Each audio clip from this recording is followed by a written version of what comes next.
Merawat wanita yang sedang mengandung harus dengan pikiran yang baik dan suci.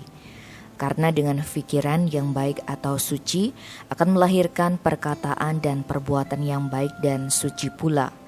Dalam lontar Baberatan Wong Beling dijelaskan tentang pentingnya pengendalian diri, baik pikiran atau juga disebut dengan manacika parisuda, yaitu berpikir yang baik dan suci. Tingkah laku seorang suami untuk menjaga istri yang sedang hamil dari segala ngidam harus dijaga dengan pikiran yang baik dan suci, supaya jangan ada halangan pada janin yang ada dalam kandungan.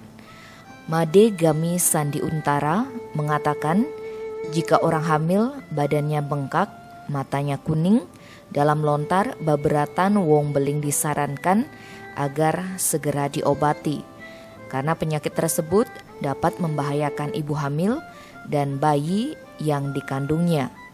Dalam lontar Baberatan Wong Beling juga dijelaskan, saat bertemu hari baik orang hamil wajib dibuatkan banten pemayuh belingan.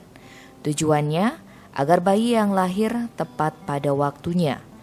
Di sisi lain, orang hamil hendaknya selalu mampu mengendalikan diri. Ia diminta harus berhati-hati dalam memilih makanan, karena tidak setiap makanan boleh disantap. Terlebih makanan karena kecuntakaan.